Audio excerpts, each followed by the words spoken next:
Vascular centre, మన దేశంలోనే the best varicose vein hospital. చాలా భాగ్యంగా నేను ఫీల్ అయ్యాను. సో ఆయన దగ్గర నుంచి నేను చాలా నేర్చుకున్నాను కూడా. సో దూరంగా మళ్ళీ అక్కడి నుంచి యాదాద్రికి వెళ్ళేటప్పుడు మీకు తెలుసు. So challenging project. ఇంకోటి అంటే తెలంగాణలో చాలా ఇంపార్టెంట్ టెంపుల్. మనం ఒక తిరుమల లైన్లో ఆ టెంపుల్ కన్స్ట్రక్ట్ చేయాలి. సీఎం గారికి ఉన్న డ్రీమ్ని ఫుల్ఫిల్ చేయాలి. అంటే ఒక అందరూ కోరుకుంటే గుళ్ళు కట్టడం అంత ఈజీ కాదండి. స్వామివారి అనుగ్రహం లేకుండా ఇది జరగదు. సో నాకు ఆ ప్రాజెక్ట్ ఇచ్చిన తర్వాత ఇంకా మోర్ టైం, నాకంటే టైం అవైలబిలిటీ ఉండేది కాదు. అంటే ఎవరు కలిసి నాకు బయట ప్రపంచం తెలియదు, ఎవరిని కలవలేదు. సో నాకు యాదాద్రికి వెళ్ళడం, ఇంటికి రావడం, అదే నా టైం అంతా కంప్లీషన్ అట్లాగే. ఆ మొత్తం ప్రాసెస్లో యాదాద్రి ప్లాన్కి సంబంధించి 4,000కు పైగా మీరు అవునండి చాలా డ్రాయింగ్స్ చేసాం. అంటే ఏంటంటే నేను కొంచెం సీఎం గారు ఏమైనా అడిగితే అక్కడే డ్రాయింగ్స్ చేసి ఇచ్చామని. 4,000 సార్? 4,000 డ్రాయింగ్స్. అంటే దానికి ఒకటండి, సినిమా అని తీసుకుంటే వేరే, బట్ టెంపుల్ అనేటప్పటికీ నాకు ఒక ప్యాషన్ ఉంది. అంటే ఒకటే ఒక ఆర్కిటెక్చర్లో వెళ్ళకూడదు. ఒక ద్రవిడన్ అంటే ద్రవిడన్లో వెళ్తారు. సో నేనేమనుకున్నానంటే ఒక ద్రవిడన్ ఆర్కిటెక్చర్ తీసుకొని పల్లవ ఆర్కిటెక్చర్ లాగా అవుటర్ ప్రకారం చేద్దాం, ఇంటిని కాకతీయ తీసుకుందాం, చాళుక్య, ఇట్లాగ ప్రతి రీజన్ ఆఫ్ ఆర్కిటెక్చర్ వచ్చి ఒక టెంపుల్ రావాలి అనేది ఒక దీంట్లో, అది మళ్ళీ శాస్త్రంగా మనకి ఫిట్ అవ్వాలన్న ఒక పాయింట్లో వర్క్ చేశాను. మరి ఈ ఉస్తాద్ ఈ ఎంట్రీ ఎలా జరిగింది సార్? ఏ రోజు మాట్లాడారు మీరు కళ్యాణ్ గారితో? అంటే నేను ఉస్తాద్కి ముందు రత్నం గారు, రత్నం గారు సినిమా హరిహర గారు, అప్పుడు రత్నం గారు ఫస్ట్ అడిగారండి నాకు. ఇప్పుడు నేను టెంపుల్లో ఉన్నాను, చేయలేను అప్పుడు అని చెప్పి. అప్పుడు తర్వాత మధ్యలో ఒక షెడ్యూల్ తర్వాత ఏదో చేంజ్ వచ్చింది ఆర్డర్. అప్పుడు రత్నం గారు అడిగారు ఇట్లా చేయండి అంటే, నాకు మళ్ళీ మంచి సబ్జెక్టు, ఒక హిస్టరీ ఉంది. సో ఔరంగజేబ్ గురించి ఒక స్టోరీ, కోహినూర్, ఇట్లా చెప్తుంటే చాలా బాగా అనిపించింది నాకు. అప్పుడు రతన్ గారు చెప్పడంతో నేనే కళ్యాణ్ గారితో ఇట్లా ఉన్నాయి, తప్పకుండా ఇది నీకు బాగుంటుంది, హిస్టరీ ఉంది అనేది. బట్ నాకు కొంత ప్రాసెస్లో నాకు కనెక్ట్ అవ్వలేదు. అంటే లొకేషన్స్కి వెళ్ళినా కనెక్ట్ అవ్వలేదు. కొన్ని ఇవన్నీ ప్రాక్టికల్గా వస్తుందా అంటే, రతన్ గారు చెప్పిందని సినిమాలో తీయగలరా, ఆయన ఖర్చు పెట్టగలరా అనేది ఒక పాయింట్ వచ్చింది. సో నాకు అక్కడ కొంచెం కనెక్షన్ అవ్వలే. సో నేను చెప్పాను, లేదండి నేను చేయలేను అని చెప్పి అప్పుడు డ్రాప్ అయిపోయాను.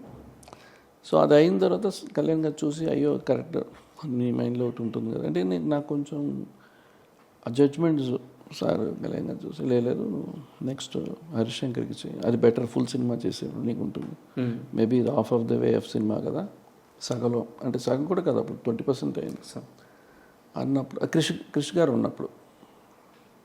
తర్వాత నేను ఉస్తాద్ భగత్ సింగ్ సైన్ చేశాను అప్పుడు. ఆ రకంగానే అంటే యాదాద్రి చేసిన తర్వాత ఒక చిన్న గ్యాప్ వచ్చింది. అంటే కొంచెం నేను కూడా కొంచెం గ్యాప్ తీసుకున్నాను, కొంచెం కావాలి, అంటే చాలా హెక్టిక్గా వర్క్ చేశాం కాబట్టి.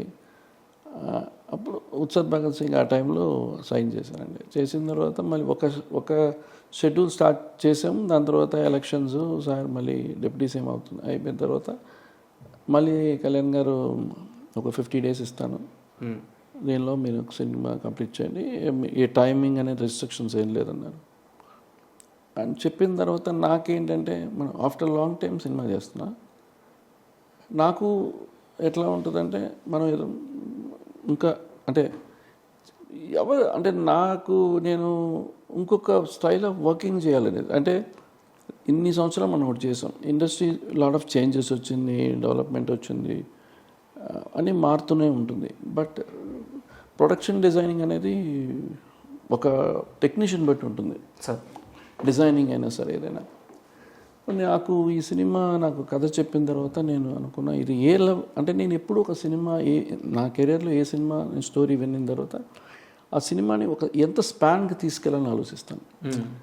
అంటే మనం ఒక వెరీ కమర్షియల్ మాస్ ఎలిమెంట్ ఉన్న మూవీని ఇంకొక అంటే లుక్ ఎట్లా ఫిక్స్ చేయాలి, ఆ గ్రాండియర్ ఎట్లా ఉండాలి, ప్రతి ఎపిసోడ్ ఎట్లా ఉండాలని బట్ ఇక్కడేంటే మాకు 50 days అనేది డేట్స్ ఉంది. నాకు దాని ముందు ఒక 30 days ఉండేది మాకు. సార్ కళ్యాణ్ గారు ఒక 1 month తర్వాత చేయండి, ఈ లోపల మీరు ప్లాన్ చేసుకోండి అన్నారు. 30 days మాకు ఉంది. బట్ ఆ 30 daysలో నేను ప్రతిదీ డిజైన్ చేసుకొని, ఎందుకంటే ఒక ఆర్ట్ డిపార్ట్మెంట్ ప్రొడక్షన్ ఎక్కడైనా ఒక్కరోజు సెట్ డిలే అయినా కూడా షూటింగ్ డిలే అయిపోతుంది. సో ప్రాజెక్ట్ డిస్టర్బ్ అవుతుంది. మళ్ళీ కళ్యాణ్ గారు అక్కడి నుంచి ఇక్కడికి వచ్చి మళ్ళీ ఆయన టైం చాలా కరెక్ట్. సో నాకు అది ఛాలెంజ్. టైం ఇచ్చుంటే అది ఆ డైరెక్షన్ వేరే. ఇక్కడ టైం కన్సర్న్. ఎంత ఫాస్ట్గా మనం సెట్ డిజైన్ చేయాలి, ఎంత ఫాస్ట్గా క్రియేట్ చేసి షూట్కి ఇవ్వాలి, డైరెక్టర్ గారికి ఎక్కడ కూడా బ్రేక్ లేకుండా ఆయన అన్నప్పుడు నేను డైరెక్టర్ గారితో ఒకటే చెప్పానండి, సార్ మీరు నాకు సీన్స్ అని చెప్పేసేయండి, నేను దీనికి తగ్గట్టుగా నేను డిజైన్ చేసేస్తాను. సో మీరు చాలా రిలాక్స్గా మీ స్క్రిప్ట్ మీద మీరు ఫోకస్ చేసి, ఎందుకంటే మీకు చాలా టైట్గా ఉంటుంది. సో మీరు మీ స్క్రిప్ట్ మీద ఫోకస్ చేసుకోండి, నేను మీకు అనుకున్న డేట్స్కి ఆ సెటిల్ ఇచ్చేస్తానని చెప్పి. ఈ మూవీలో ఏంటంటే నేను చాలా తక్కువ విఎఫ్ఎక్స్ వాడాను. నాకు విఎఫ్ఎక్స్ మీద నేను ఎక్కువగా ఫోకస్ చేయను. అది కుదరనప్పుడు, ఇప్పుడు సెట్లో ఒక టెంపుల్, ఒక బ్యాక్గ్రౌండ్ టెంపుల్ ఉన్నప్పుడు దానికి కనెక్టెడ్గా మళ్ళీ నాకు విఎఫ్ఎక్స్ వాళ్ళు పంపిస్తే యాడ్ ఆన్ చేసి, అంటే నేను విఎఫ్ఎక్స్ వాళ్ళతో చెప్పాను, ఎందుకంటే యమదొంగకి నేను విఎఫ్ఎక్స్ వాళ్ళతో కూర్చొని పనిచేశాను. నేను జస్ట్ సెట్ ఇచ్చేసి మీ ఇష్టానికి మీరు డిజైన్ చేయని చెప్పాను. ఎందుకంటే మన ఐడియా ఒకటి ఉంటుంది, వాళ్ళ ఒక ఐడియా ఉంటుంది. సో వాళ్ళతో కూర్చున్నప్పుడు కొన్ని శాస్త్ర ప్రకారంగా లేదు ఆ గోపురం అని చెప్పి దాన్ని కొంత రీడిజైన్ చేసి నేను పంపించాను అన్ని. నాకు ఈ ప్రాకారంలో ఇట్లా కొన్ని యాడ్ చేయండి, ఆ స్ట్రీట్స్లో డెప్త్కి వెళ్ళేటప్పుడు డెప్త్ కొంచెం క్రియేట్ చేశారు, బట్ నేనంటే డెప్త్ నాకు డిఫ్యూజ్ చేయండి, నాకు లేయర్స్ క్రియేట్ చేయండి, నాకు డీటెయిలింగ్ వద్దు, అంటే ఎక్కడ అవుట్ ఫోకస్లో ఉండాలి, ఇంత చెప్పి చేయించుకుంటాను నేను. సో నాకు అంత మళ్ళీ నేను ఆ విజన్ కంప్లీట్గా అవుట్ ఫోకస్లో ఎట్లా అన్నది నేను చేసి వాళ్ళకి ఇచ్చాను మళ్ళీ. సో నాకు అందువల్ల విఎఫ్ఎక్స్ ఒక టీం వర్క్ అండి. సో మనం చేసే ప్రతిదీ మనకి తెలుసు, వాళ్ళు బెటర్మెంట్ చేస్తారు, బట్ వాళ్ళకి మనం చెప్పాలి మనం ఏ ఐడియాతో మనం ఒక డిజైన్ చేసాం అనేది. సెట్ అనేది 90% 10% is VFX, that is the ratio. Not 10% set and 90% VFX. Everybody can notice. అది కనెక్ట్ అవ్వదండి. జనాలు మీరు మల్టిపుల్ చేసినా తెలిసిపోతుంది. ఇంకా అది తెలియకుండా డీటెయిల్గా చేయాలంటే మీరు 1 year పనిచేయాలి సినిమాకి. అది depends on the VFX. Sir మీకు పవన్ కళ్యాణ్ గారి దగ్గర ఆ స్పేస్ ఉంటుంది. అంటే ఎందుకు ఈ క్వశ్చన్ అడుగుతున్నానంటే, తొలి ప్రేమ సినిమాకి మిమ్మల్ని ఆర్ట్ డైరెక్టర్గా ఆయన దగ్గరుండి స్టార్ట్ చేయించారు. తర్వాత కాలంలో మీరు సినిమాలు పక్కకి వెళ్ళిపోవాలన్నా, లేదు హరిహర వీరముల సినిమాకి నేను కనెక్ట్ అవ్వలేదు కాబట్టి నో చెప్పేసాను అని చెప్పారు.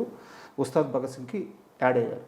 ఇలా ఆయన దగ్గర ఆయన నమ్మి మిమ్మల్ని తీసుకొచ్చిన ఒక పార్ట్, దాని నుంచి బయటికి వెళ్ళిపోయేటప్పుడు ఆయనకి చెప్పడం కానీ, లేదా ఆయన సినిమా అడిగినప్పుడు నో చెప్పడం కానీ, కారణాలు ఏవైనా మీకు వర్క్ నచ్చడం నచ్చకపోవడం, మీ విజన్ వేరు ఉండొచ్చు. ఇప్పుడు ఈ సినిమాకి ఓకే చెప్పడం కానీ, మీ డెసిషన్ మేకింగ్ చాలా ఫ్రీడమ్గా తీసుకునేంత స్పేస్ కళ్యాణ్ గారి దగ్గర ఉంటుంది. బట్ ఏంటంటే అంటే ఒకటండి, నేను ఏది నచ్చకుండా చేయను. నా వల్ల చేయగలను అనుకుంటే చేస్తాను.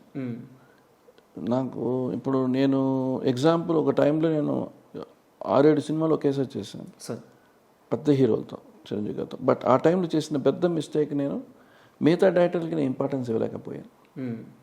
అందరు నాతో చేయాలనుకున్నారు, బట్ అందరు నాతో రోజు ఉండాలనుకుంటారు. సో దానివల్ల నాకేమర్థమైందంటే అప్పుడు తగ్గించేసుకున్నా. అంటే ఎంతవరకు మనం లిమిటేషన్ ఉండాలని అనిపించింది. ఇక్కడ కళ్యాణ్ గారితో నేను సినిమా లేదు ఇట్లా నేను టెంపుల్కి వెళ్తున్నప్పుడు ఆయన అన్నారు, ఇట్స్ యువర్ డెసిషన్, నీకు ఏది అనిపిస్తుందో యు డూ ఇట్, బట్ నువ్వు ఒక మంచి కార్యానికి వెళ్తున్నావు. సో మాలో ఒక ఫ్రెండ్షిప్ అంటే ఏంటంటే అండర్స్టాండింగ్. కరెక్ట్. సో ఒక మంచి విషయాన్ని, ఇప్పుడు నేను ఒక సినిమా, నేను రత్నం గారి సినిమా ఒప్పుకొని సార్ కొంచెం ఇబ్బంది పడ్డారు. అంటే నువ్వు ఇదే తొలిపేమ నీకు ఇచ్చుంటే నువ్వు ఇట్లా వదిలేసి వెళ్ళిపోతావని అంటే డిస్కషన్ వచ్చింది. బట్ ఏంటంటే ఆల్రెడీ ఒక ఆర్ట్ డైరెక్టర్ ఒక సినిమా చేశారు, ఒక అతను ఉన్నారు, ఏ రీజన్గా ఆయన వెళ్ళిపోయారు నాకు తెలియదు. And end of the day మన ఆర్ట్ డైరెక్టర్ని కలుస్తాం, చూస్తుంటాం. నేను ఎప్పుడు అట్లాగా నేను ఒకే ఒక సినిమా నేను చేశాను అట్లాగా.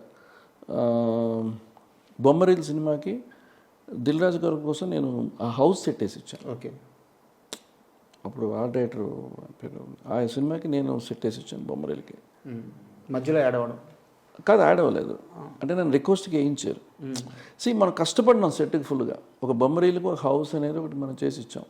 తర్వాత నాకు అనిపించింది ఆల్రెడీ ఒక ఆర్ట్ డైరెక్టర్ ఉన్నారు మనం ఎందుకు, బట్ ఆర్ట్ డైరెక్టర్ గారు కూడా ఆనంద్ గారు నో ప్రాబ్లం మీరు నాకు చేసి పెట్టండి అన్నారు. సో ఆ రకంగా చేసిన తర్వాత నాకు అనిపించింది ఇది కరెక్టా రాంగ్. బట్ మళ్ళీ ఇది కళ్యాణ్ గారి సినిమా అనుకొని నేను వెళ్ళాను ముందుకి. And for more videos, Please subscribe to iDream. Please subscribe to iDream. Please subscribe iDream. And please subscribe to iDream. For more videos, subscribe to iDream. please like, share, and subscribe to the channel. Congratulations, iDream. Subscribe to iDream. Subscribe to iDream. So, subscribe to iDream Media. iDream ki iDream team andarki huge congratulations. Please subscribe iDream Media. Please subscribe to iDream. Subscribe iDream. Please subscribe to iDream. iDream అంటే నా కళల channel subscribe చేసుకున్న నోరు తిరుగుతలేదు, మీరైతే గంట గుర్తు కొట్టండి. For more such videos, please subscribe to iDream. Subscribe to iDream. Please subscribe to iDream. Please subscribe iDream Media. Please do subscribe to iDream. Please subscribe to iDream Media. For best entertainment and information, please subscribe iDream. And don't forget to subscribe to iDream.